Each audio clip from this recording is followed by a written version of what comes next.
The NFL draft has come and gone. You've seen team grades, you've seen analysis, and you've seen, for most franchises at least, hope. Today though, we're going from a macro view to a micro one and zooming in on one particular selection for each team. From a pure value standpoint, regardless of which round these took place in, from the 1st all the way to the 7th, these are the best value picks for every team. Since we're going in alphabetical order here, let's start with Arizona. The Cardinals had an excellent draft overall and picked up a bunch of extra assets along the way, but to me the best value they got in the entire draft was getting LSU's BJ Ojulari in the 2nd round. Ojulari was seen as somebody who could have very easily gone on day 1, and he was right in the middle of this huge group of pass rushers in a loaded edge class, including Byron Murphy, Felix Anudike-Uzomah, who did go in the 1st round, as well as Derek Hall, who eventually went to the Seahawks, Lucas Van Ness, Keon White. There was a bunch of guys who could have gone day 1, and Ojulari just happened to be one of the ones who slipped. He does possess legitimate first-round talent, though, and a pretty unique build among edge rushers. At 6'2", 250 with 34-plus-inch arms, Ojulari has a very interesting profile, in the sense that he's short enough to still have natural leverage when he's rushing with power, but he still possesses the length of somebody who's 6'5 or 6'6, and he's 250, so he's pretty thick as well. It's a very similar build to Justin Houston, who was one of the best pass rushers of his generation, and Ojulari, even though he's not Justin Houston right now, he does have the potential to maybe be something like him one day. Ojulari has a good, though admittedly not elite first step, but he makes up for that lack of top-tier burst with great bend. Like I said, he uses his length well, he has power, and maybe most importantly of all, he has a wide variety of pass rush moves. Even though he's not all the way there yet, we at least have seen him try a ghost move on tape. He's got a counter spin, he's got a one-arm stab, I've seen him throw a really nice dip and rip as well, plus the motor is always just constantly running, so even if that first move doesn't work, he still has 2 or 3 more in his bag that he can throw just to try to finish the rush. There are several edges in this class that have more pure physical tools, but in terms of length, in terms of football character, in terms of effort, in terms of everything that goes into actually making a great player, BJ Ojulari has all those traits in spades. Cardinals fans are going to love him. Atlanta themselves also had a strong draft, highlighted by Bijan Robinson early on day 1, but we're going to go all the way down to day 3 to get their best value pick from this class, and that's going to be Utah corner Clark Phillips III. Phillips fell in the draft because his physical profile is not overwhelming. He's 5'9", 185 with 29-inch arms, and in terms of measurements, that doesn't necessarily fit the typical profile of a dominant corner, but when you throw in the tape, Clark Phillips absolutely played like a dominant corner. I'm fascinated to see if Atlanta plays him more outside or inside because I think he could do both, but he tends to be more comfortable in space. So if they want to play a bunch of press coverage outside, he's probably going to profile as more of a nickel for them. But I would love to see them at least try him outside because his footwork, his hips, and his burst out of transitions is special. He got a bunch of interceptions and pass breakups last year at Utah, and very rarely were they the product of tip balls or missed assignments or any other fluky things like that. He earned all of his production because his instincts are phenomenal, his eye discipline is great, and again, when it comes to that 10 to 15 yard area of burst, even though his long speed isn't the best, that little short area is where he excels, and that's why he closes on routes so quickly. He's a better football player than he is an athletic tester, and I really want to hammer that point home because, again, if we're just looking at pure tape grade, Phillips is one of the best corners in this class. He doesn't fit every system, he doesn't fit every scheme, but for what he does well, which is playing 7 yards off a receiver, driving on the ball underneath, and taking it away, there are very few better than him. Once again, I'm not sure if he's going to play outside or inside for Atlanta because it could go either way, but the fact that he can play either role means that he's going to get on the field very early, and in all likelihood, he's going to be really productive. I got my first in-person exposure to Zay Flowers when I was down at the Shrine Bowl a few months ago in Vegas, and I gotta say, he was just as impressive off the field as he was on the field. Selfishly speaking, as a member of the media, one of the benefits of the Shrine Bowl is that I got to sit down with Zay for about 15 to 20 minutes exclusively and go over film with him. We got to talk to him about how he reads certain defenses and how he adjusts routes accordingly, how he trains, how he approaches the games. And I gotta say, he talks like a 5-year veteran and he hasn't even taken a single snap in the NFL. when it comes to maturity and polish and technical nuance and just doing all the right things that make a good pro receiver, Zay Flowers is incredible. And then you throw in the fact that when we watched him on the field at practice, he was absolutely demolishing everybody, and it kind of solidified the fact that, to me, he was the best receiver in this class. He can run every single route from every single position, so whether it's X, Z, or in the slot, heck, you could even put him in the backfield, I don't even care.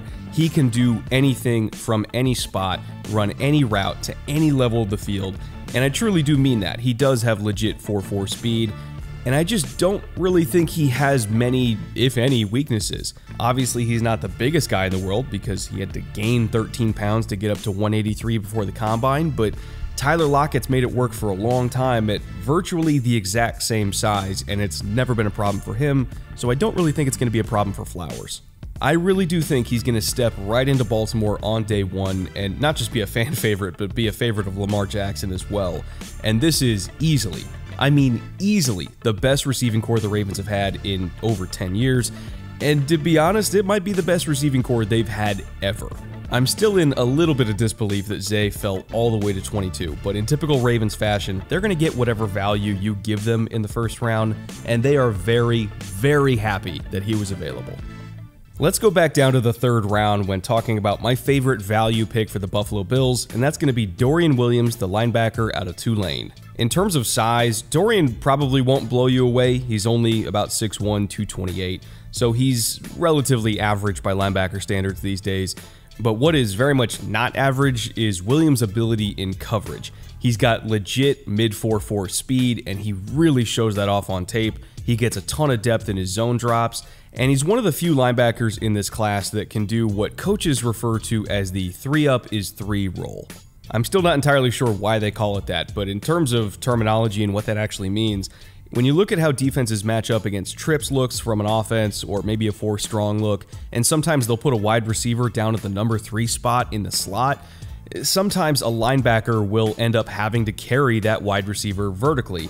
And that matchup has always been a little bit of a thorn in the side of defensive coordinators that want to be able to align their front a certain way and play the run a certain way, but they're really terrified of having a receiver matched up on a linebacker, and so they feel like they can't play their defense the way they want to. Well, if you have a linebacker like Dorian Williams, who actually does have 4.4 speed and can run with a lot of receivers, that kind of opens you up to play how you want to play on defense, and it gives you this rangy kind of hybrid safety slash linebacker type that, to be honest, is a little bit matchup proof, or at least more matchup proof than most linebackers are, and it just opens up the entire playbook for a coordinator to have. If you can play every coverage in the book, and if you can set your front in whatever way you want to, and you're not worried about your linebackers getting exposed in coverage, it gives the initiative to the defense, and they can all of a sudden dictate to the offense rather than the other way around. So just from a pure coverage standpoint and a versatility standpoint, Williams was well worth this pick at 91st overall, and that's not to mention that he's pretty darn good against the run as well. Obviously, since he's under 230 pounds, if a guard or a center gets on top of him, he's going to get moved backwards. But in terms of being a slasher and getting a whole bunch of tackles for loss and run defense, he can absolutely do that. You can blitz him off the edge. He's great at tackling in space. He's really patient. Really, all you got to do is just protect him from a guard getting on him on the second level, and he's going to be a tackle magnet, plus giving you all the coverage stuff I talked about before. He's a really, really good linebacker, and even though I know that a lot of Bills fans were questioning the methodology here, you know, in terms of letting Tremaine Edmunds walk and then trying to replace him with a third-round rookie that has a totally different skill set, I get the trepidation, I really do, but looking at what Dorian Williams does well, he is a fit for what the Bills need, and to me, that was a great pick. Chandler Zavala from NC State was a quote-unquote late riser in this draft process, but for everybody that saw him live and in person down at the Shrine Bowl, he was not a late riser to us. He was incredible that week at practice. He was also great in the interview room. I got to sit down with him for about 15 to 20 minutes. We got to watch film together. I got to ask him about how he executes certain blocks against certain fronts, different reads that he has as an offensive lineman, how they coach certain things at NC State, and how that translates to the NFL level. He's a very, very, very smart player, somebody who is already well developed and ready to hit the ground running in the NFL. And oh, by the way, he's a crazy good athlete as well. He's a former soccer player, so his feet are really incredible by guard standards. Like, he shouldn't be as nimble as he is, but he's just so good in space. He's so balanced. He's so quick. I don't understand how the physics work with Chandler Zavala, but he makes it work. He's one of the best run blockers and one of the best finishers in this class, especially on outside zone runs, because again, his footwork is incredible. And his pass protection is rock solid, and I mean rock solid. He only allowed 4 pressures in all of 2022 on 422 pass blocking snaps, and that's a 0.9% pressure rate allowed. I don't think I've seen that from any other guard in this class with that many snaps played. It's absolutely absurd. So when it comes to pass protection, when it comes to run blocking, when it comes to versatility, because he can play either on the left side or the right side, Chandler Zavala is just amazing. And the fact that the Panthers got him all the way down in the 4th round, I don't understand it. He should have gone way earlier than this, and I think it's going to be very early on in his rookie year when the rest of the NFL realizes that. The Bears spent 7 rookie draft picks on defense last weekend, and to me, none of their other picks were as good as Tyreek Stevenson. From a pure value perspective, getting this good of a corner that deep in the 2nd round is an amazing stroke of luck, and I think that Stevenson very easily could start from week 1. He's got great size at 6 foot, 200 pounds. He's got 32.5-inch arms, which is more than enough, and he has legit mid to high 4.4 speed, so it's going to be pretty hard to just outright run away from him. What makes it even harder to separate from him, though, is that he's also one of the best, if not the best, press technician in this entire class, and when the ball is in the air, he is borderline psychotically competitive in terms of knocking that thing out of a receiver's hands. It doesn't even matter if the receiver makes the catch. He's not going to let you go to the ground with the ball. He is physical, he is feisty, and he never says die on any rep. Every single yard gotten against Tyreek Stevenson is a battle, and he will make you feel his presence. For a team like the Bears that wants to play more press man coverage, as well as mixing in some cover 2, which also requires a physical corner outside, there's very few DBs in this class that I would take for that role over Tyreek Stevenson,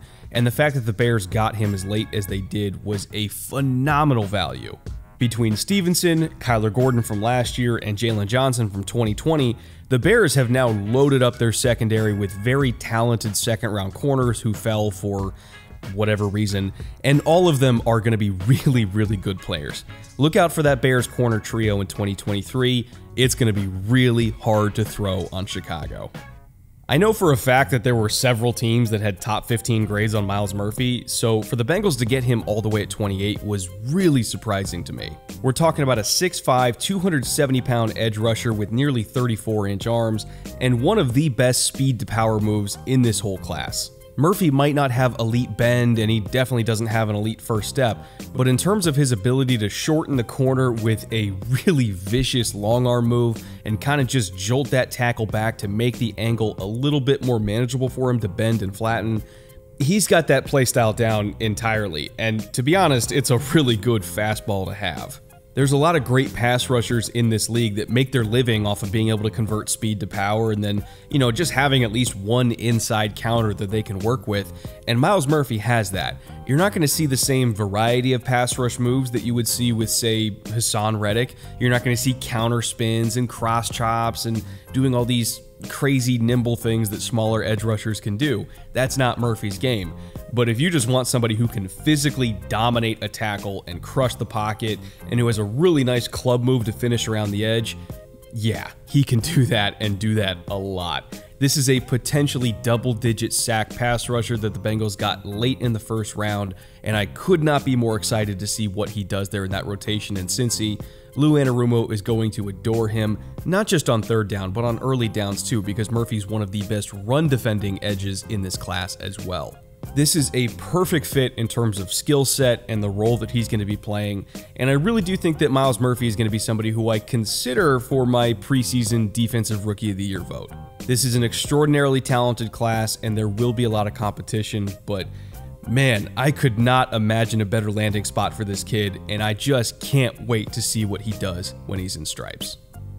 I firmly believe that Isaiah McGuire from Mizzou could have and potentially should have gone much earlier than this pick in the 4th round, but because it's such a loaded edge class, somebody was going to have to fall eventually somewhere, and I think McGuire just drew the short straw.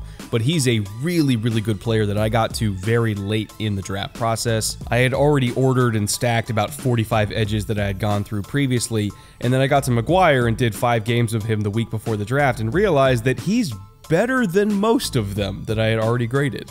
He's 6'4", 270 with 34-inch arms and kind of abnormal bend and flexibility for somebody of his build. He's actually more fluid than Myles Murphy, who we just went over when talking about the Bengals, and even though he doesn't have quite the same power of Murphy, and I don't think he's quite as good of a run stopper, which is why he fell, he's actually pretty darn close as a pass rusher, and I would argue he might even be equal as a pass rusher.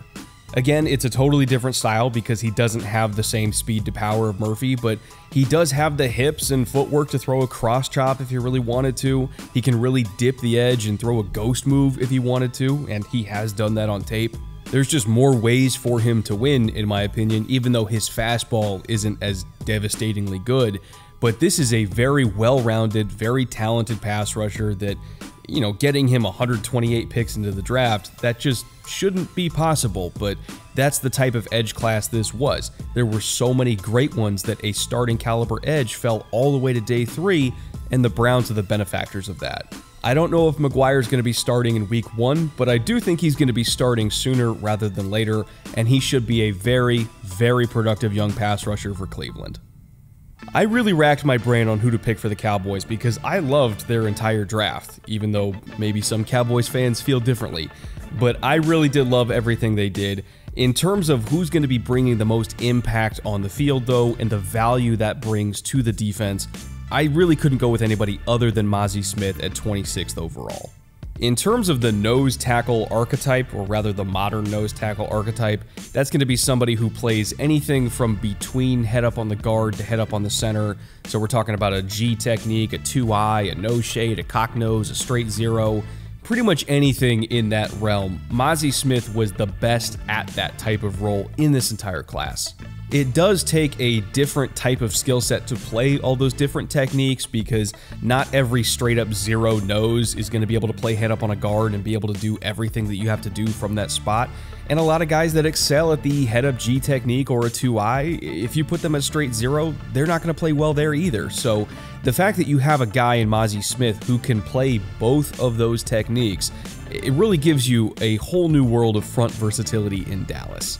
If you want to play an odd front, you can play an odd front. If you want to do all the Wade Phillips type of 5-man surface stuff, you could do that too. If you want to go 4 down, that's totally cool as well. Over front, under front. If you want to go with double head up 2s with both Mazi Smith and Oso Odighizuwa, that's in the playbook now as well. It really doesn't matter. What I'm trying to convey is that they now have 2 defensive tackles that let them line up in whatever way they want to. They can handle any type of look from any offense because they can do any type of front from almost any personnel grouping. When you have Mazi Smith, who is dominant against the run from any type of technique, any type of alignment, it really changes your defense. And oh, by the way, he can rush the passer too. If I was going to compare him to anybody, it's a young DJ Reader who fulfills the same type of role in Cincinnati. And that Bengals defense literally would not function without DJ Reader in it. So that's the type of player we're talking about here with Mazi Smith. The Cowboys defense has never had more clubs in their bag from a coverage perspective, from a front alignment perspective. They have never had this ability because they've never had a player like Mazi Smith. If you thought the Cowboys defense was good last year, just wait until you see all the wacky stuff they can do this year because they made this pick. I love it a lot, and I really can't wait to see what Dan Quinn cooks up this September. I really like what the Broncos did in the draft, but I don't think that any pick that they made has as much straight-up value as J.L. Skinner in the 6th round. Under normal circumstances, he would have gone much earlier than pick 183 overall, but unfortunately, he sustained a torn pectoral during the pre-draft process, which may or may not cause him to miss a significant chunk of his rookie offseason, and I have to imagine that played some sort of role in him slipping to round 6. However, if you're just going off of pure tape grade from last year at Boise State, JL Skinner is one of the most exciting safety prospects in this class. He stands at a whopping 6'4", 210 pounds with 32-inch arms, and he reminds me a lot of Jaron Kearse from the Cowboys, but even more athletic. His footwork and the cleanliness with which he gets in and out of transitions is really abnormal for somebody his size. He actually has the feet and burst of somebody who's much smaller than he is, and he uses his length really, really well, especially at the catch point. I think that he can immediately play that Kearse type of role where he's more of a tight end eraser, especially in press man coverage. But I also think that he has the versatility to play on the back half of, say, a quarters heavy system, like what you see with Vic Fangio or anybody in the Vic Fangio tree. Those types of safeties in those types of systems tend to have to play a lot of quasi-man coverage on the back end. They're carrying slot receivers vertically down the field. They have to play two-way goes from like 12 to 15 yards off. It's a really, really tough assignment to play safety in those types of systems, but I think Skinner can do it. His feet and hips are good enough, and he has enough speed to carry those verticals, in addition to also being able to cover those tight ends, and he plays the run well, and he tackles well in space. All that stuff you expect from a prototypical box safety. He's extraordinarily talented, he's really versatile, and he probably should have been a day 2 pick. He just happened to fall a lot because of that torn pec. I don't know how fast he's going to come back from that, and I really do hope we get to see him play this coming season. And I think that once he gets on the field, he's going to be really, really hard to get off the field. The Lions had a really interesting, definitely non-conformist draft by modern standards, and one of the prevailing theories was that they didn't get a whole lot of value. But I actually disagree with that. I think that Jack Campbell, as crazy as this might sound, was a good value at pick 18 overall. For a franchise that really just wants to hit as many doubles in the gap as possible at this point and just accumulate good football players, Jack Campbell's likely hit rate was among the highest out of any player at any position in this entire class. It is very unlikely that Campbell is going to bust, and that's exactly why they took him this high. This is one of the only players in 2023 where when you look at analytics, when you look at tape, when you look at testing, he checks every single box. He's 6'4.5", 250, with a 37.5-inch vertical, a 6'7" 3 cone, which is absolutely insane. And his total RAS, which is relative athletic score, that's the brainchild of Kentley Platt, and he also happens to be a Lions fan himself, so I'm sure he'd be happy to see this on an NFL video. His RAS is 998. That makes him one of the most athletic linebacker prospects ever, like of all time. He is a freak among freaks, and he just so happens to also have impeccable football character. He's a great leader in the locker room, and he's very technically developed as a linebacker. He will hit the ground running, he will be a good football player as a rookie, and he has the potential to be a phenomenal football player within the first couple years of his career. He's big, he's fast, he has short area burst, he's fluid, he can cover, he can take on blocks, he has instincts, he's great off the field. Every single box is checked with Jack Campbell, and I mean every single one. He's not Luke Kuechly as a prospect, but he ain't that far off either. I know that it's not a sexy pick to take a Mike linebacker in the modern NFL, but if the Lions are just looking for a young player that almost assuredly will not bust, they made the right decision. My Packers pick is actually going to be a 2-for-1 because I couldn't decide which of their tight ends to take, either Luke Musgrave or Tucker Kraft, so I chose both. Musgrave is a 6'6", 253-pound seam ripper with legit low 4.6 speed, and Kraft himself is 6'5", 254 with mid 4.6 speed, and both of them are legitimate vertical threats at the tight end position. As far as for why I chose both of them for this spot, it's because I think that both of them are actually going to help each other a lot, and I think that these two tight ends are going to be the new core of the Green Bay offense going forward. If I had to submit a guess, I would say that Matt LaFleur has probably been heavily inspired for this new direction by the Chiefs' offense last year, which of course led the league in 12 and 13 personnel looks, and I would say that there's probably some inspiration from the early 2010s Patriots offenses as well. What both KC and those older New England teams had in common was that they could roll out 12 and 22 personnel at will, and they could just run the ball down people's throats anytime they wanted to because they had a bunch of big bodies on the field. But those tight ends were also so athletic that if they really wanted to, they could bait a defense into responding with their own big bodies, whether it's 5 defensive linemen or, if they're a 4-3 team, putting a big old Sam linebacker out on the field that can't cover at all, anything to get them out of nickel. And then they spread out with those big athletic tight ends and they put them in the slot or they put them out wide and they dare these DBs to cover them, and generally they can't. It's really hard to build an offense like that because finding one versatile tight end that can both block and be a receiver is hard enough, let alone finding 2. But I really do think that the Packers have done so in this draft. I don't know if we're going to see the fruits of that labor pay off this season or next season, but eventually I do think it will pay off. These young tight ends are really, really good. And eventually, at some point, this offense with Jordan Love and all these tight ends and Josiah DeGuara being like a hybrid fullback tight end type, you got Christian Watson, you got Romeo Doubs, all of these young pieces are going to coalesce together, and I think this Packers offense is going to be really, really fun. Again, I'm not sure how long it's going to take for them to get this battle station fully armed and operational, but I do think it will happen, and I think Packers fans should be very excited for the future. Every single Texans fan is on cloud 9 right now. They have a young franchise quarterback in CJ Stroud, they have a young stud edge rusher in Will Anderson, and even DeMeco Ryans is back in town to be the new head coach. Everything that possibly could have gone right has gone right in Houston for the last few months. And on top of all of those great things happening, I think that they got one of the best value picks for any team in the 4th round this year with Dylan Horton at pick 109 overall. Horton is a nearly 6'4", 260-pound defensive end with a lot of size, a lot of power, and at least in terms of play style, I think he's very similar to Brandon Graham out of Philadelphia.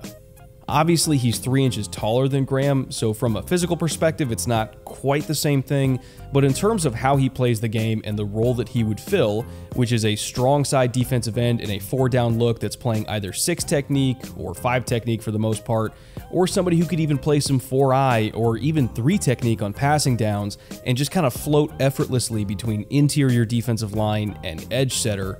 That's the type of player that Horton is going to be for Houston, and it's the type of player that Brandon Graham has been for many, many years. Horton is extremely physical against the run, he's got great hand usage, his motor never ever stops, and he has a lot of experience playing 5 technique as it is because that's what he did a lot at TCU. He didn't get a ton of true pass rush opportunities, or at least not as many as we hoped for because of the nature of TCU's defense. It's a lot of 3-man rushes with dropping 8 into coverage, and even then a lot of his pass rushes were mostly just stunts and games. They rarely ever put him out at a wide 9 and gave him a runway to work with and said go rush one-on-one on a tackle. He just didn't get to do that much, but whenever he did get to do it, he was actually very, very effective. He converts speed to power really well, which you'd probably expect for a 260-pound end, and even though he doesn't have the best length, he does have really good timing and hand placement, and just overall a very good sense of how to time his moves so that he can neutralize a tackle's punch. And that's kind of something that you have to have as a defensive end without elite length. You have to have a really good sense of timing and distance management and all that kind of stuff, and Horton absolutely has that. So I think he was a tremendous value in the 4th round. I think he could have gone way, way earlier than this. He can stop the run, he can rush the passer, he can play multiple spots for you in a variety of different fronts. Just a really solid football player that I think Texans fans are going to love immediately. The Colts just possibly had an all-time ridiculous draft class to the point where they might have had the best draft out of anybody this year, and they're being rightly praised for that. Pretty much every single pick was a banger. But in terms of me having to come up with their best value pick, I couldn't choose anyone other than Josh Downs out of North Carolina. The Colts snagged him all the way down at 79 overall, which is way later than I thought he would go. Maybe about 40 picks later than I thought he would go, to be honest. And I think he's going to be a dynamic weapon in Indy from week 1. I get that he's only 5'9", 170, which is an outlier in almost every sense of the word, size-wise. We haven't seen that many receivers at the NFL level be that successful at that size. I totally understand that. But if you watch him on tape, he does not play like he's 5'9", 170. Josh Downs' contested catch rate is 70%. That's double the contested catch rate of some receivers that went in the 2nd and even the 1st round this year. He plays like he's 6'5", and in the end, that's really all that matters. The fact that you can put him in the slot and he can do anything from going to win a jump ball on a fade, to taking a deep post 70 yards for a touchdown, to winning with yards after catch on screen passes because he's exceptionally quick in short areas, to even shaking a nickel corner out of their shoes on option routes. The fact that there is nothing that he can't do as an inside receiver makes this pick extremely valuable. The Colts already have a lot of size on their offense. They have Jelani Woods, they have Mo Alley Cox, they have Michael Pittman and Alec Pierce. They have a ton of guys that are 6'3", 6'2", even up to 6'7". They're not hurting for jump ball receivers. What they really needed was Josh Downs, who's the ideal slot type of receiver, a deep threat in his own right, who also happens to be a really good jump ball receiver even though he's 5'9". Just imagine Deshaun Jackson with 50-50 ball ability, and that's Josh Downs. That's the type of talent we're talking about here. And the fact that the NFL let Indy have this kid in the middle of the third round is unbelievable to me. I think that Anthony Richardson is set up to have a very long and very storied career because he has so many weapons, and because his protection has been improved so much, and because of, obviously, Shane Steichen. That matters a lot too. But Josh Downs is going to play a critical role in the Anthony Richardson story, and Colts fans are going to love, love, love this pick from day one. Yasir Abdullah out of Louisville caught my eye at the Shrine Bowl a few months ago, and I think he caught most of the NFL's eye there because he had a truly dominant week of practice. He won almost every single one-on-one rush rep, even though he's quote-unquote only 6 foot 237, so he is an undersized edge rusher, but he's not just an edge rusher. He's also an off-ball linebacker, and he's somebody who can cover just as well as he rushes the passer. Again, at 6 foot 237, which is typical linebacker size these days, he has 4.47 speed and a 36.5-inch vert, and plenty of tape showing that he can cover with the best of them. There's a particular interception against Pittsburgh where he literally carries a wheel route from a wide receiver off jet motion down the sideline. He flips his hips, he arm bars him like he's a corner, and he gets the pick. That is an extremely rare play for any linebacker to make, let alone one that primarily lines up as an edge rusher. And that's why I think that he's going to work at the NFL level because, again, he goes backwards and forwards. If I had to make a comp for Yasir Abdullah, I think he's Kyle Van Noy, but with a jetpack strapped on, and I think that he's going to have a very long, very successful career as a Sam linebacker. In most defenses these days, Sams have to be able to rush the passer, and they have to be able to kind of mirror and match and carry verticals down the field. And it's a pretty hard role to fill, which is why there's not many true Sams in the NFL, but Yasir is going to be one, and I think he could be one of the best in the NFL at that role. Again, I do think that he will be a package player as a rookie, and in general, most of his snaps are going to be in those base defense looks, and who knows how many snaps that's actually going to be, because nickel is the new base. But once he does get on the field and he shows the coaches what he can do, because he's so athletic, because he's so instinctual, because he works so hard, I think that he will slowly over time earn more and more of a role until eventually he's not just playing in base packages, he's playing in nickel, he's playing in dime, he's playing in everything in between. I think he's a very, very underrated player, somebody who I think probably should have gone earlier than the 5th round, and I think that Jacksonville in particular is a great situation for him. Yasir Abdullah is a fantastic player. Jags fans should be excited. What present do you get for the football team that seemingly has everything? How about a run-stopping nose tackle? The Chiefs took Keandre Coburn out of Texas in the 6th round at pick 194 overall, and to me, that was the best value pick they made the entire weekend. Keep in mind that, philosophically speaking, the Chiefs spend more time in 2 high safety structures than almost anybody else. In fact, they play either cover 2, cover 4, cover 5, or cover 6 a whopping 51.3% of the time, which is higher than every other team in the league. And as you know, it's a lot tougher to stop the run if both of your safeties are not in the box on most of your defensive snaps. Per Pro Football Focus, when looking at different run schemes against the Chiefs defense last year, they allowed 4.4 yards per carry against inside zone calls, which is relatively average, but they allowed 4.8 yards per carry against duo calls, which is a man blocking scheme in between the tackles, and they allowed a whopping 5.3 yards per carry against outside zone, which is arguably the most popular run scheme in the NFL these days. If you allow more than 5 yards per carry as a defense to outside zone, then you're going to struggle to keep the Dolphins offense off the field. You're going to struggle to contain the Jets and the Ravens and the Bengals and even the Steelers and Lord knows the Colts and the Titans and even the Jags, and I'll be honest, probably the Chargers too. Kellen Moore loves to run outside zone out of 12 personnel. If they can't stop that run scheme, this defense will struggle. So the fact that they got Keondre Coburn, who is an absolute mauler up front, that matters a lot. He can hold his ground against double teams if they do happen to run inside zone or duo right at him, but he's quick enough that against outside zone, he's not going to get cut off and he's not going to get outrun to the point where seams just open up in front of him.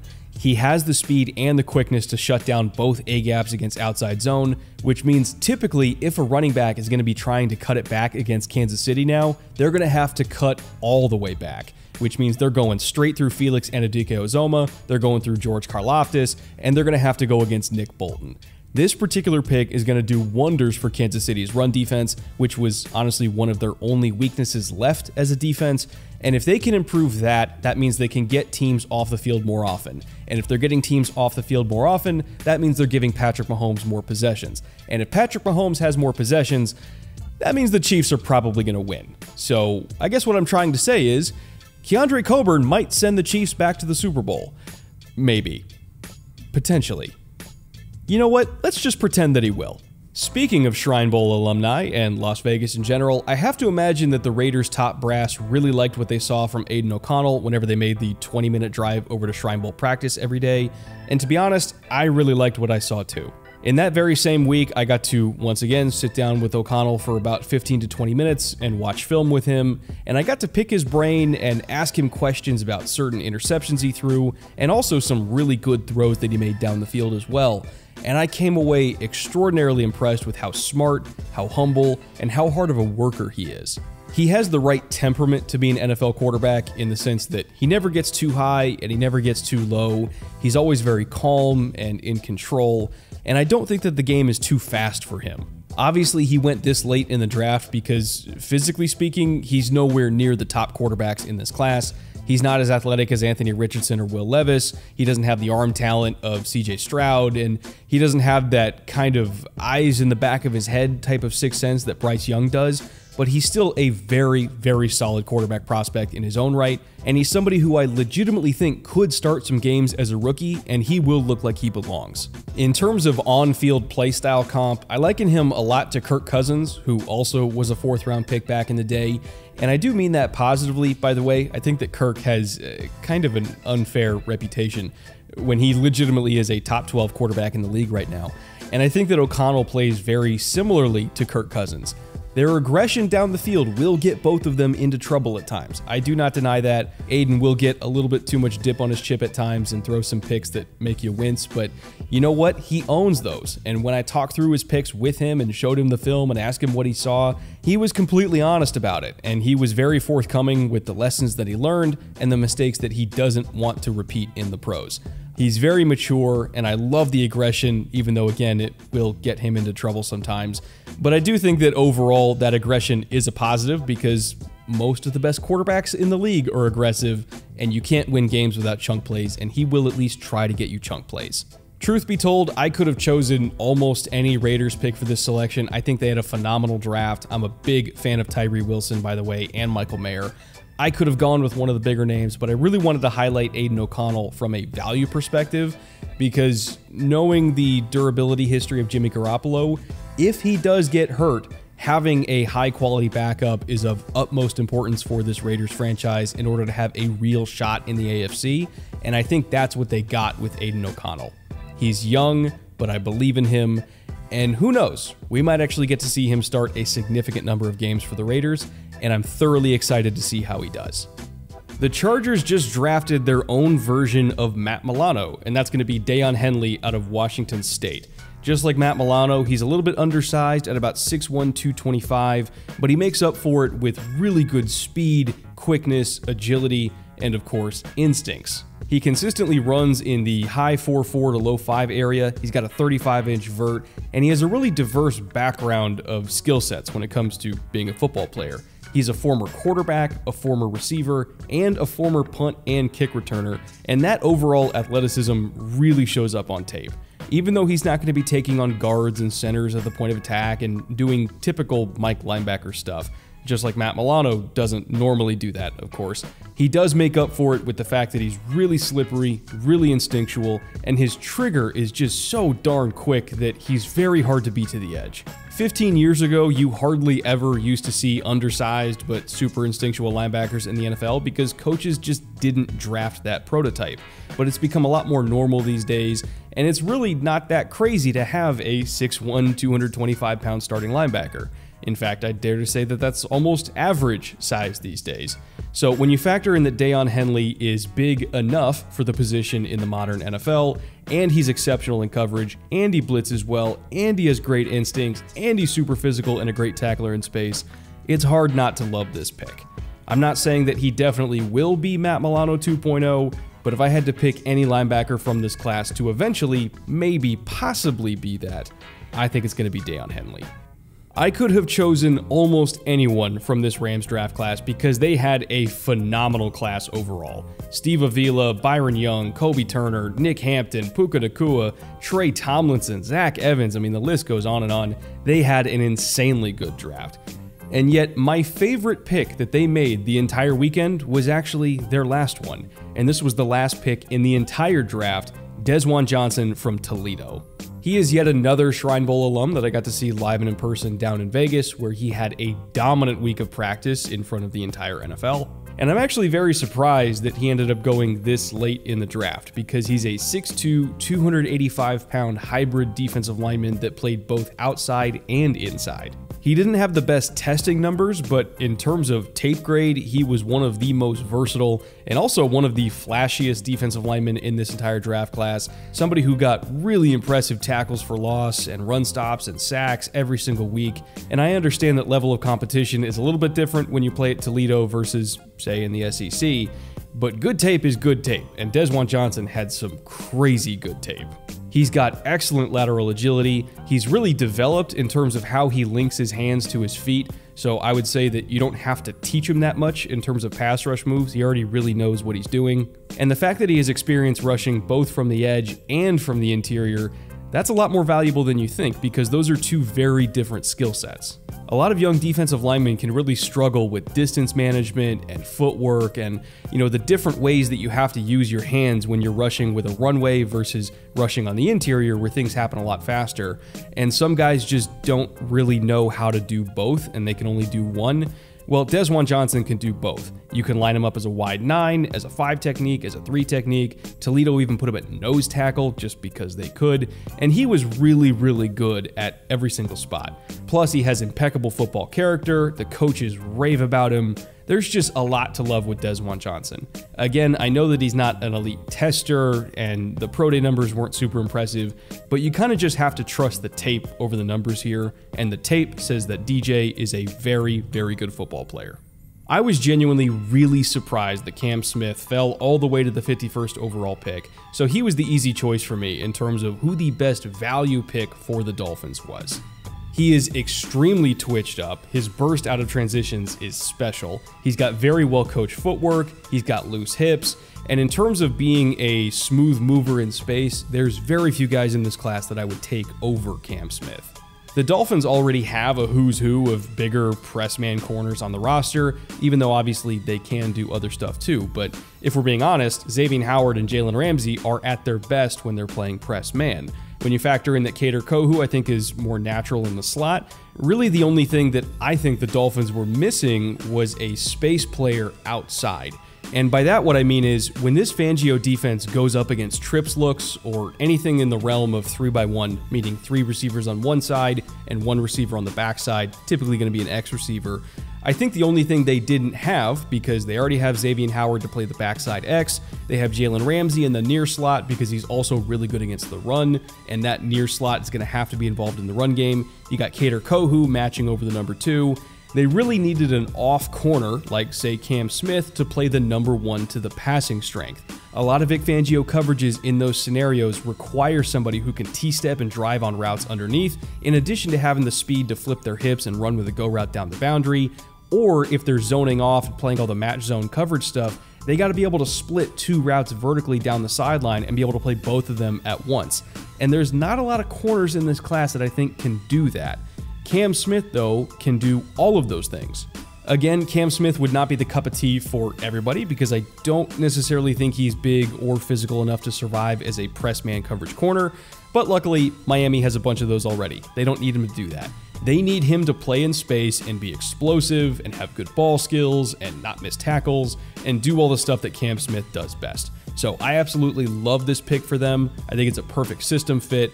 And I would not be surprised, especially when we get into nickel and dime packages, if he gets a bunch of snaps as a rookie. Mekhi Blackmon from USC was a tremendous value add for the Vikings and somebody who I think fits like a glove in that new Brian Flores defense. He is a feisty, physical press man corner that absolutely erased receivers at the line of scrimmage. And yes, he will definitely have to tone it down and play a little bit more under control in the NFL because I don't think NFL refs are going to let him get away with as much contact as he got away with at USC. But he does have all the competitiveness and toughness that you want from a potential CB1 at the next level. Yes, I said it, potential CB1. He really is that talented. He's got easy gas to stay on top of pretty much any receiver and not lose control of the route. He's got legit 4.4 speed and gets up to it quickly, and he never backs down from anybody. Doesn't matter how big and strong they are, he will take them on. They targeted him a lot at USC in the Pac-12, and for whatever reason, they never learned from that because he had outstanding ball production with 17 forced incompletions and 3 picks on top of that last year. So he's extremely battle-tested, obviously, and when you package that with his aggression and confidence, I don't really have that many complaints about his skill set. My only real gripe about his game is that he's not that physical of a tackler despite being very physical in coverage, which is kind of weird, but he is at least willing to throw his body into the mix, and he isn't just a pile sniffer. There's a lot of corners that are a lot worse at tackling than he is. I would just say he's below average. But anyway, overall, I think he's very similar to Desmond Trufant in terms of size and skill set, and I think that he could start not just early, but potentially day 1 in 2023. Keion White is possibly the most Bill Belichickian defensive lineman in this entire draft class, and he's somebody who I considered mocking to them all the way at 14 overall. He's 6'5", 285 pounds, and extremely versatile. He's somebody who can play anything from a wide 9 and just kind of rush the passer off the edge over and over because he's super athletic, all the way into being a 2-eye technique and kind of a quasi-nose tackle for them that can absolutely dominate the line of scrimmage and play the run. He is a dream talent fit for this scheme in New England that has always used a very wide variety of fronts in order to try to get the best possible matchups. And I don't mean just in terms of designing blitz packages, but I mean possible matchups against the run too. He is a dream talent fit for a New England defensive system that famously uses a huge variety of fronts, especially on third down, and really prioritizes guys that can be moved around to different spots in order to create favorable matchups for everybody else. Keep in mind, this is the same system that once used Dante Hightower as essentially their pass rushing 3 technique on passing downs for multiple years in a row. So the fact that they have Keion White, who could also be a 3 technique and rush the passer, or again be a wide 9 or be a nose. I mean, there was even some reps at Georgia Tech where they had him covering wheel routes down the boundary and then throwing crazy pressures from the other side. So there's not really anything that he can't do. And in terms of the role that he's going to play, the answer is just yes. It's every role, all the time, every single week. He's going to be like a supercharged Adam Butler. And Butler was a great player for New England, mind you. But Keion White can do everything that Adam Butler did, except maybe do it even better. And that's a really scary thought. It might take a couple years for him to really get up to speed because obviously this is a very hard defense to learn and they're not going to throw the entire kitchen sink at him immediately. But once Keion White really gets going with how athletic he is, how big he is, how strong he is, and just overall explosive, I think he's going to be phenomenal for this team and should be a fan favorite very, very soon. Full disclosure, if Nick Saldiveri is getting significant starting snaps in 2023, it's either A, because the Saints are just blowing everybody out somehow, or B, unfortunately, one of the starters got hurt. He is not a pick that's going to get a lot of playtime as a rookie, simply because the Saints starting offensive line is already set, and they're also pretty darn good in my opinion. But the fact that Saldiveri is on the roster means that if somebody unfortunately does go down, the Saints have a legitimate starting option in Saldiveri waiting in the wings that will not miss a beat. Plus, he's going to provide a lot of future value for this team as a cheap option at guard that can start and be very, very reliable. He's 6'6", 320 with 33.5-inch arms. He's really athletic, really powerful. And again, he probably will end up at guard for them, but in a pinch, I think he could survive at tackle just because of how patient he is, how well coached he is, and how well drilled his hands are in pass pro. Plus, he's athletic enough that I don't think he's just going to get run by NFL speed. He will be able to get to his landmarks just fine, and with his power and strength, I think he can survive out there, but his main home will probably be guard. He has a lot of Elton Jenkins to his game to me as a very versatile, multi-role offensive lineman, and as that swing guard as a rookie and potentially even swing tackle, he's probably going to suit up every single game day, and who knows, maybe even get some snaps too. Overall, I really love this pick in the 4th round. It's not necessarily important for 2023, but it will be important for 2024 and beyond, which when it comes to the NFL draft, planning for the future is kind of important. The Giants getting John Michael Schmitz late in the 2nd round is just Creed Humphrey all over again to me. And by that I mean when Creed Humphrey was coming out a few years ago, everybody universally acknowledged that he was the best center in the class, he was one of the best players overall in the class, and yet because he's a center, he ended up slipping pretty deep into the 2nd round. The Chiefs basically got him for free, and then surprise, surprise, he was one of the best centers in the entire NFL from the moment he stepped on the field, and he's been an all-pro caliber talent ever since.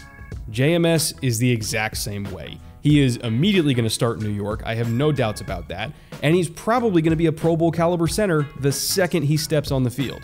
He was the best zone blocking center in this class by a mile, in my opinion. He's an absolute rock in pass protection as well. Just watch all of his reps at the Senior Bowl. He was virtually unbeatable that week.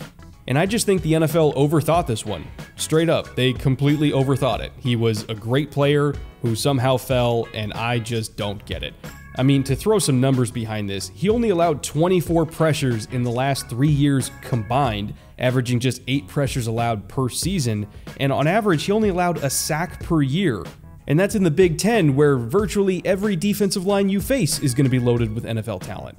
For a Giants offense that really relies on the zone run game and leans into that as heavily as possible, and playing in a division where they're going to see a lot of 5-man surfaces where the center's going to have to survive one-on-one in pass protection against, Jalen Carter and Jordan Davis and Fletcher Cox, and the Cowboys will walk Micah Parsons up over the center. There's Deron Payne there. It's just a murderer's row of interior pass rush threats. You need a center that can survive that, and John Michael Schmitz can do that. I am dumbfounded that he fell this far. He is a dream selection for the Giants in the 2nd round, and quite frankly, I still can't believe it happened. But good for Giants fans, they got a phenomenal player and somebody who, at least in my opinion, will anchor that offense for a long, long time. Israel Abanikanda is a freak athlete. He's 5'10", 217 pounds, which is relatively ideal for modern running back size, but he also has legit 4.3 speed. He ran 4.39 in his pro day, by the way, and he has a 41-inch vert and a staggeringly fast 1.54 10-yard split to go along with a 10.8 broad. When it comes to short area explosiveness and long speed all in one package, he's it. He is the freakiest running back in this entire class. However, the reason why he went in the 5th round and not in the 2nd round is because he kind of can only read one type of run right now. If you're just giving him the ball in outside zone and he's able to kind of string it out to the boundary and then read from gap to gap and make his cutback decision over the course of, say, 1 or 2 seconds, rather than a gap scheme run or an inside zone call that takes a little bit faster to hit and therefore gives him less time to read it, I think the outside zone stuff is really where he's more comfortable, when he has more time to kind of dissect the defense, look at the front, look at who's winning, and then finding that crease. Anything that hits quicker than that, I think it's just a little bit too quick for him right now. And he is a young player. He's going to be a 20-year-old rookie, so I don't entirely fault him for that. I think he might just need more time to learn how to read the types of runs that hit quicker up the middle, i.e. duo, power, inside zone, even some kind of tighter wrapping counters. The stuff that really hits immediately, I just don't think I would call with him. But if it's crack toss out to the boundary or if it's outside zone and he has time to get eyes on the defense and read it, he is phenomenal. Luckily for Abanikanda, he's going to an offense in New York that majors in outside zone. That's why they took him in the first place, is because what he does well is what they try to do a lot.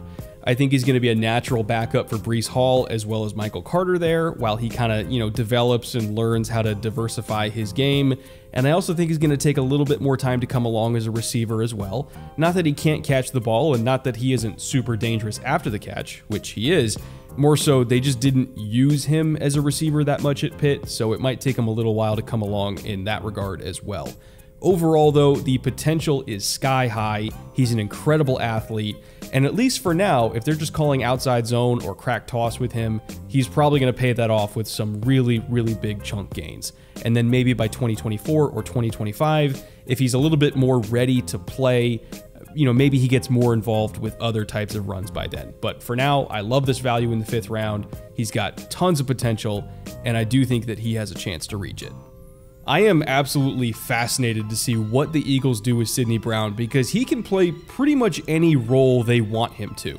He was one of my highest grades this year at that kind of hybrid safety / nickel spot, so he could play full-time as a nickel and just cover slot receivers all day or take away tight ends. But I think he could also play as a deep safety because he has a ton of range. He could even play at corner because I think he has the athleticism for it. And to be perfectly honest, he could even play at dime linebacker as well because he's tough and physical too. And in particular, when facing offenses like, say, Detroit that have Jahmyr Gibbs in the backfield, who's somebody that you really don't want matched up with linebackers on 3rd and 7, Sidney Brown as a dime linebacker candidate would be matching up with Gibbs, and he actually has the speed and explosiveness to cover him. Sidney is 5'10", 211 with a 40.5-inch vert, a 10-10 broad, and legit 4.4 speed, so he has the athleticism to do whatever you want him to. And again, that kind of aggression and tough guy mentality really shows up against bigger bodies as well. He's not just an athlete, he is legitimately a bully in coverage. Just go watch his Iowa game against Sam Laporta. That was absolutely a war on tape. And there's not very many safeties in this class that I think can physically handle Sam Laporta, but Sidney Brown was one of them. So I guess what I'm really trying to emphasize here is whether you want him to match up with like 5'9" slot receivers or 6'4" big slots that are tight ends essentially, he can do either role. He can play outside corner, he can play linebacker, he does whatever you want him to. The only reason, and I mean literally the only reason he fell to the 3rd round was because some teams had pretty severe medical flags on him. But if the Eagles staff cleared him and they think that he's going to be okay going forward, there's no reason for me to think that he's not going to play significant snaps as a rookie. He is way too talented and way too gifted to keep off the field, and he's somebody who I think is going to be a key piece for that defense almost immediately. The Steelers getting Keanu Benton in the 2nd round was perfect because my comp for him coming out of Wisconsin was literally Cam Hayward. He's a 6'3", 310-pound 3 technique who can also flex out to play 5 technique in an odd front if you really want him to, and he's way more athletic in pads than he is in spandex, so I'd argue that you should kind of ignore the testing numbers there. Not that his testing numbers were bad, but on tape, this dude moves like a freak athlete. He is nimble, he has incredible balance through contact, and his wrestling background really shows up as a pass rusher as well. He has a mastery of leverage, as you would expect, and also does a really nice job of linking his hands to his feet, so he can string together multiple moves one after another and just kind of hit you with counterpunch after counterpunch, and it all just looks so effortless. He has bull rushes, he has stabs, he has rips, he has arm overs, he has spins even at his size. This guy can actually spin. I just love the balance, I love the athleticism, and I love the fact that he can play either as a 5 technique or as a 3 technique and learn directly under one of the best players in that mold of his entire generation, and that's Cam Hayward. The Steelers have been looking for another young, flexible defensive lineman in this mold since Stephon Tuitt retired, and in Keanu Benton, they got their guy. Jair Brown is a DB hailing out of Penn State who, even at 5'11", 203, I swear you could line him up at linebacker and he would fit right in. His tape is littered with plays that, at least for a DB, have just an unreasonable level of physicality. Stuff that almost doesn't even make sense, like lining him up at edge and he splits a double team between a guard and a tackle and gets a tackle for loss on his own goal line. I don't understand the physics behind Jair Brown, but he just makes it work. He is so strong. He is so powerful. I really do think, at least as a rookie, you can play him at dime linebacker and just let him go destroy things at the line of scrimmage. I know that he profiles as more of a nickel in today's game, but I really do think he can do either role. So if we're just trying to get him on the field in nickel and dime packages, if you want to put him in the slot, fine. If you want to put him at dime backer, fine. Either way, as long as he's within 10 yards of the line of scrimmage so he can just blow things up in the backfield, you're using Jair Brown correctly. As far as weaknesses go, I don't necessarily think that he has the long speed or the short area burst to be super impactful in coverage, and in terms of carrying verticals by himself deep down the field, I don't think that I would explicitly trust him to do that. It's not that he can't do it, I just don't necessarily think that it's his strong suit. In general, again, I want him going forward, I want him going at the line of scrimmage, blowing up screens, blowing up the run game, getting after the quarterback. Just use him like the Seahawks use Cam Chancellor, and he's probably going to be really, really good. So overall, I love that pick for San Francisco. He is an absolute ball of dynamite, and I cannot wait to see how they deploy him. Derek Hall out of Auburn was another one of these pass rushers that I thought had a legitimate shot to go in the first round, and looking at his physical profile, it's pretty easy to see why. He's 6'2.5", 255, with 34.5-inch arms, so again, he's another one of these Justin Houston type of rushers that is a little bit on the short side, so he has a natural leverage advantage, while still having the length of somebody who's 6'6" or 6'7".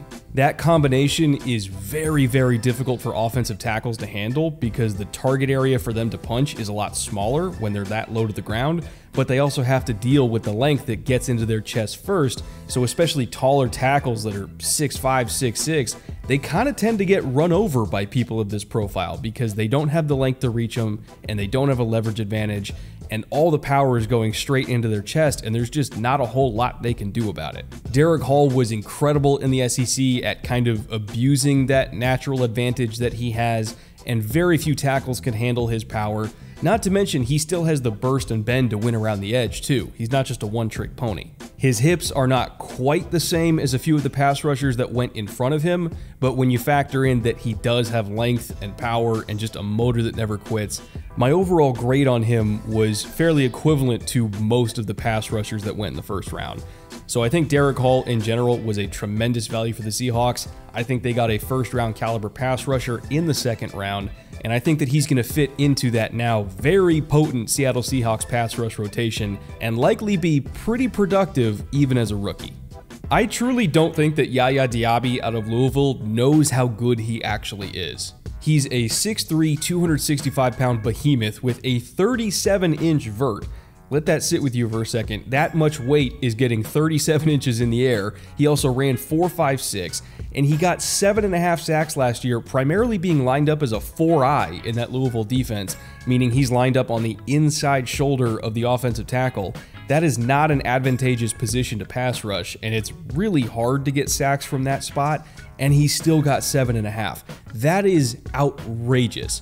He is a physical freak that doesn't really have any pass rush moves to speak of at this point. They mostly just tried to get him to bull rush, or they used him as a looper on stunts. He didn't really have a pass rush plan. He didn't really know what he was doing yet, and he was still arguably the best player on the field. He is just an overwhelming physical force that most college offensive linemen are not equipped to handle. And to be honest, most NFL offensive linemen are not athletic enough to handle him either. To me, this pick was all about the Buccaneers just saying, we have Casey Rogers as our defensive line coach and you don't. And they just trust Coach Rogers to develop Diaby because that's what he does. He's one of the best defensive line coaches in the entire NFL. You get Diaby in that room full of veteran pass rushers and with Coach Rogers willing to mold those gifts, and I really do believe that he could be a Pro Bowl caliber pass rusher within a couple of years. Again, I want to reiterate this. He's still a puppy. He doesn't know what he's doing, and he is already exceptionally productive. If there was any pick that the Buccaneers made, and keep in mind they had a very good draft overall, but if there was any pick that they made that I think could truly become a home run, it is Yaya Diaby. I really like the landing spot for Will Levis, specifically because of where they drafted him. Would I have taken Levis at 11th overall? No, obviously not, and not even the Titans would have, or else they would have done it. They didn't even take him at 11th overall, but I definitely would have taken him at 33rd overall just like Tennessee did because the upside is just too immense to pass up. His arm strength is incredible, his mobility is way underrated, and he is truly tough as nails. He took a lot of hits behind that Kentucky offensive line last year, and he got up every single time. I know that people had mixed opinions on if a quarterback should be the most shredded guy on the team, because he is definitely shredded, but if you watched how much pressure Levis was under last year, I don't blame him for trying to have as much body armor as humanly possible. He needed all of it. So this is a freak physical talent with a very good work ethic, and by all accounts, he's a pretty good dude as well. The only problem I had with his game was just that ball placement was spotty, and his decision making, especially under pressure, was fairly inconsistent as well.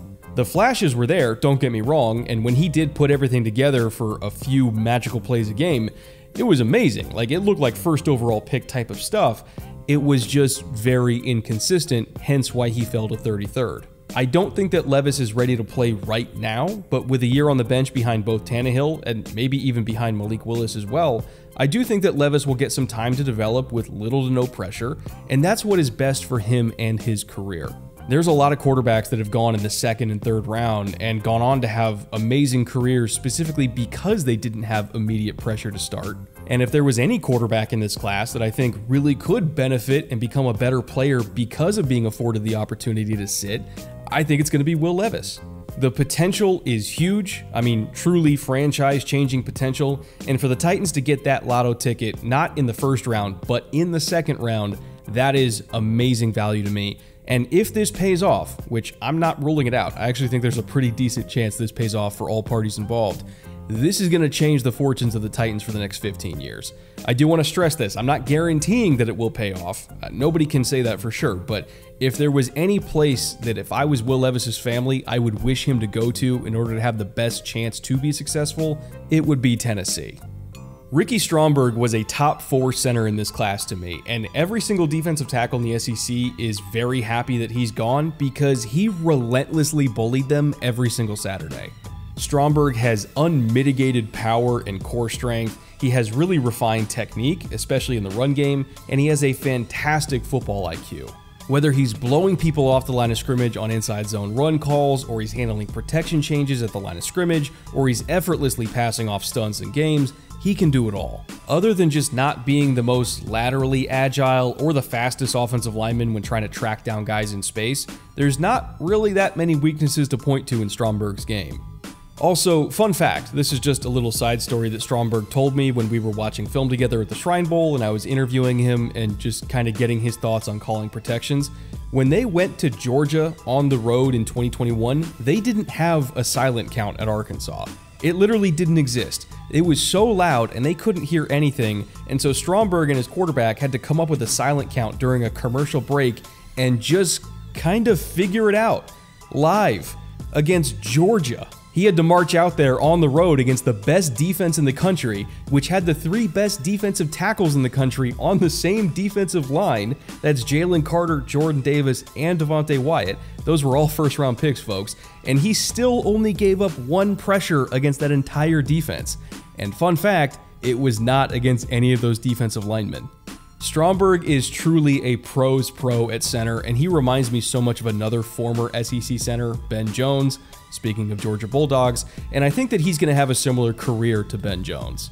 Keep in mind that Jones is about to go into year 12 of his career next season, if he comes back for another year, obviously, and so he's had one of the most successful careers for any center of his generation, and I think that Stromberg has a very similar skill set and football IQ. And in the end, smart centers with a lot of natural power tend to play for a really long time. This is a day 1 starter, in my opinion, a truly dominant presence up front in the best conference in college football, and I really do believe that Ricky Stromberg will anchor the Commanders' offensive line for a decade. That is an exceptionally rare career feat, especially for a 3rd-round pick, but I believe in Ricky Stromberg that much. He really is that good.